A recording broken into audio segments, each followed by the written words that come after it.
पूजा पाठ करते हैं, पर फिर भी हमारे ऊपर किसी ने तंत्र कर दिया है। कई लोग कहते हैं गुरुजी मैं भी पूजा करता हूँ, मैं भी मंत्र जप करता हूँ, पर कोई शक्ति है जो चौराहे या कहीं शमशान से मेरे ऊपर लग गई है और वो मेरे शरीर में सवारी भी लेती है, मुझे सपनों में दिखाई भी देती है, डराती भी है, परेशान भी करती है। आज की वीडियो में इस प्रश्न का उत्तर आपको मिलेगा 100%। बहुत अच्छी तरीके से मैं आपको बताऊंगा, वीडियो को ध्यान से सुनना ताकि समझ में आए आप लोगों के, क्योंकि ये बहुत ही महत्वपूर्ण टॉपिक है और कम जानकारी होने के कारण और बहुत ही कम लोग इस बारे में जानते हैं, जिस वजह से लोग भ्रमित हो जाते हैं और फिर भक्तों के पास भटकते हैं। उनके ऊपर कुछ हो ना हो फिर भी वो अपने ऊपर कोई ना कोई नेगेटिव शक्ति को फील करते हैं, महसूस करते हैं, सोचते हैं कि हमारे ऊपर कोई नेगेटिव शक्ति है। देखिए, भगत जो होती है, भक्ति जो होती है वो कई तरीके से की जाती है, उसके कई लेवल हैं, अलग अलग लेवल होते हैं उसके। एक ऐसा भक्त होता है भगवान का जो भगवान को अपने हृदय में धारण करता है और मात्र वो हाथ जोड़कर अपना काम चलाता है, यानी कि भगवान के मंदिर में जा रहा है तो वहाँ हाथ जोड़ लिए, मंदिर से पास से गुजर रहा है तो वहाँ हाथ जोड़ लिए। तो एक तो ऐसे भक्त होते हैं। दूसरे स्टेज के भक्त जो आते हैं, दूसरे लेवल के भक्त होते हैं जो दीपक जलाते हैं, रोजाना सुबह दीपक जलाते हैं, धूपबत्ती जलाते हैं, भोग लगाते हैं और इस तरीके से। तीसरे स्टेज जो तीसरे लेवल के जो भक्त होते हैं वो होते हैं कि वो मंदिर जाते हैं, सिद्धपीठ दरबार भी जाते हैं, पूजा भी करते हैं, व्रत भी करते हैं, इस तरीके से। और चौथी स्टेज के लेवल के भक्त होते हैं जो ऐसी भक्ति करते हैं, जो भोग भी देते हैं, अज्ञारी पर भोग देते हैं, जो साधनाएं उठाते हैं, जो व्रत भी करते हैं, जो चोला भी चढ़ाते हैं, जो मंदिर भी जाते हैं, जो स्नान भी कराते हैं, यानी कई तरीके, मंदिर जप भी करते हैं, हवन भी करते हैं, इस तरीके से। तो ये 4 लेवल मैंने आपको अलग अलग बताए हैं और चारों लेवल में ऊर्जा जो आती है वो अलग अलग ऊर्जा आपको महसूस होती है, अलग अलग ऊर्जा आपके पास आती है। जो चौथा लेवल है जिसमें एक भक्त जो है वो साधनाएं करता रहता है, व्रत करता रहता है, मंत्र जप करता रहता है, हवन करता रहता है, क्योंकि वो इतने सारे कार्य कर रहा है, इतनी सारी सेवाएं कर रहा है, जिसके कारण उसके पास बहुत ज़्यादा एनर्जी होती है, बहुत ज़्यादा ऊर्जा होती है और बहुत जल्दी उसकी इष्ट देव की ऊर्जा जागृत होती है और अन्य ऊर्जाएं भी उसके पास आती हैं। उसे महसूस होता है, सपने के माध्यम से भी प्रत्यक्षीकरण भी होता है उसे, और उसे जो है वो देवता से बात भी कर सकता है या फिर जो भी प्रश्न के उत्तर उसे देवता से मिलते हैं।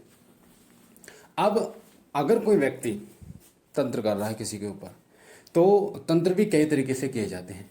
एक तंत्र होता है जो किसी भूत को छोड़ देते हैं किसी के घर में, एक होता है मशान को छोड़ देते हैं किसी के घर में, एक होता है कि किसी चौकी को बिठा देते हैं, एक होता है म्याद रखी जाती है, जैसे महीने की म्याद रखी जाती है, साल की म्याद रखी जाती है। म्याद का मतलब होता है टाइम। किसी शक्ति को किसी के घर में छोड़ने से पहले एक टाइम रखा जाता है कि भाई इतने टाइम तक तू वहाँ पर रहेगी और इतने टाइम तक तुझे वहाँ पर ये काम करना है। कई शक्तियों को अलग अलग कार्यभार सौंपे जाते हैं, जैसे कई शक्तियों को सिर्फ और सिर्फ आर्थिक तंगी के लिए भेजा जाता है कि तुझे कुछ नहीं करना, तुझे सिर्फ पैसे से संबंधी परेशानियां उनके घर में उत्पन्न करनी है, बीमार करना है, पैसे से ज़्यादा परेशान करने हैं ताकि वो पैसे से बिल्कुल बर्बाद, कटोरा उनके हाथ में आ जाए। कई ऐसे जो क्रियाएं की जाती है जिसमें उनका मकसद होता है उस शक्ति को भेजने का कि गंभीर बीमारी को पैदा कर देना, जैसे शुगर की जैसी बीमारी हो गई, टीबी जैसी, कैंसर जैसी बीमारी हो गई, इनको जो है वो पैदा कर देना। कई ऐसी शक्तियाँ होती हैं जो थोड़े बड़े लेवल पर भेजी जाती हैं, जिनका मतलब होता है व्यक्ति को मार देना। ये संभव हो पाता है एक लेवल पर आकर, ठीक है, और ये कई तरीके से संभव हो पाता है। ऐसे ऐसे भी केस मैंने देखे हैं। एक तांत्रिक ने तांत्रिक क्रिया की और जो लेडीज़ थी वो चली गई, मतलब कोमा में चली गई। अब कोमा में चली गई, वो डॉक्टर ने भी मना कर दिया। कोमा में क्या, मतलब कई लोग डॉक्टर को दिखाया, उसने काफ़ी दिन दिखाया, डॉक्टर ने मना कर दिया कि इनके शरीर में कुछ है नहीं। उसके बाद मरा घोषित कर दिया और जला दिया। कई तरीके से तांत्रिक क्रियाएं की जाती है। अब बात करते हैं जो तांत्रिक क्रियाएं की जाती है भक्तों के ऊपर, जो भक्त भगवान के भक्त हैं उनके ऊपर कितना प्रभाव डालती हैं। देखिए, अगर एक व्यक्ति भगवान का निरंतर जप कर रहा है, चलते फिरते जप कर रहा है, भगवान को धारण कर रहा है अपने हृदय में, सच्चे दिल से भगवान के प्रति उसकी पूर्ण श्रद्धा है, सच्चे दिल से, तो भी उसके शरीर पर नेगेटिविटी आ सकती है। कौन सी नेगेटिविटी आ सकती है वो सुनिए। जो तांत्रिक के द्वारा भेजी जाती है, जो तंत्र क्रियाएं की जाती है, यहाँ तक कि जो भक्त है और जो भगवान के मंदिर में जाता है उसके ऊपर भी तांत्रिक क्रियाएं की जा सकती हैं। मैं तांत्रिक क्रियाओं की बात कर रहा हूँ, तंत्र की बात कर रहा हूँ, क्योंकि जो तंत्र होता है उसमें जिसके घर भेजना है उसके घर के समस्त देवी देवताओं की इन्फॉर्मेशन उस तांत्रिक के पास होती है कि वो देवता कौन है, कितने बलशाली उसके घर के देवता हैं। यानी कि आप जैसे कह सकते हैं, जैसे भारत और पाकिस्तान का युद्ध हुआ तो पहले पाकिस्तान की जो है वो देखने, जैसे पाकिस्तान में कितनी पावर है ये देखते हैं ना, उसी तरीके से जैसे हनुमान जी गए थे लंका, तो हनुमान जी ने ये निरीक्षण किया था कि रावण कितना बलशाली है, ताकि जो दुश्मन की जो बल का पता चल सके। उसी तरीके से वो पहले पता करता है कि उसके घर में कितने देवता हैं, शक्तिशाली देवता कौन से हैं, जागृत देवता कौन से हैं, कुल देवी कौन है, कुल देवता कौन है, यानी सब पता होने के बाद ही वो तंत्र करता है। ऐसे नहीं करता कि किसी को भी भेज दिया उठा के, पता चला कि ऐसे किसी को भेज दिया वो मार खा के आ रहा है। शेर के लिए सवा शेर भी होता है ना। तो जो व्यक्ति भगवान की भक्ति करता है और उसका ऑरा बहुत मजबूत होता है, अच्छा होता है, पवित्र रहता है, जो व्यक्ति पवित्र का मतलब समझ रहे हो, हर जगह पवित्र रहने की कोशिश करना भी एक बहुत बड़ा कार्य है भगवान के चरणों में।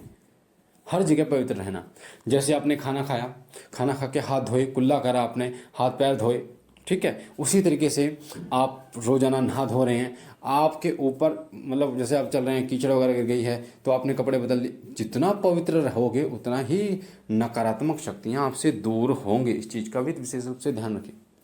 तो पवित्र जो लोग भक्ति करते हैं वो पवित्र रहने की कोशिश करते हैं और पवित्र चीज़ों को धारण करते हैं, जैसे तिलक धारण करते हैं, वो तिलक धारण करते हैं, माला धारण करते हैं, ये सब पवित्र होती हैं जो पॉजिटिविटी देती है एक व्यक्ति को, ठीक है। तो पवित्र रहने की कोशिश करोगे तो नेगेटिविटी दूर रहेगी, आपसे काफ़ी ज़्यादा दूर रहेगी।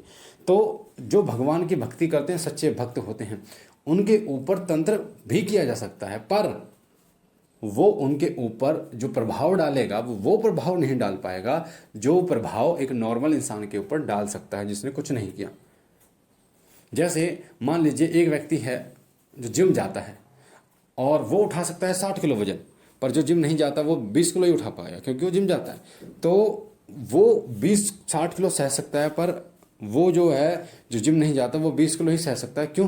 क्योंकि उसमें इतनी क्षमता नहीं है। उसी तरीके से जब जो व्यक्ति पूजा पाठ करता है वो तांत्रिक क्रियाएं तो उसके ऊपर होंगी, पर वो बच जाएगा उसके ऊपर। जैसे वही उदाहरण मैंने आपको दिया था, ईंट, मान लीजिए कोई ईंट गिरनी है आपके ऊपर, तो वो ईंट का तो गिरना है, सिंपल से वो जो ईंट है उसको तो गिरना है, पर आप अगर भगवान के भक्त हैं तो ईंट गिरेगी पर उसका वजन कम हो जाएगा, क्योंकि जो दिक्कत आपको होनी थी वो कम होगी। जैसे एक्सीडेंट हो जाता है कई लोगों का, हो सकता है मृत्यु भी हो सकती थी, पर एक्सीडेंट होता है, चोट आती है सिर्फ और सिर्फ इसलिए क्योंकि आपके इष्ट आपके साथ हैं, आपने पूजा पाठ की है, आपने भक्ति की है, इस वजह से। बाकी जो चौराहे से संबंधित जो शक्तियाँ होती हैं, जो शमशान संबंधित शक्तियाँ जो आसपास से ऐसी वैसी लग जाती है, वो एक सच्चे भक्त को नहीं लगती। जो भगवान की सेवा करता है, प्रॉपर तरीके से भगवान के शरण में रहता है और भगवान के नाम जप करता है, उसके ऊपर कभी ये शक्तियाँ असर नहीं करती। बाकी मुझे आशा है ये महत्वपूर्ण जानकारी आपको पसंद आई होगी और आपके काम की होगी, समझ आई होगी। हम मिलते हैं एक नई जानकारी के साथ, तब तक के लिए यही कहना चाहूँगा कि बाबा भोलेनाथ आप पर कृपा करें, आपके घर परिवार पर कृपा करें। हम मिलते हैं एक नई जानकारी के साथ, तब तक के लिए ओम नमः शिवाय, ओम नमः शिवाय, ओम नमः शिवाय।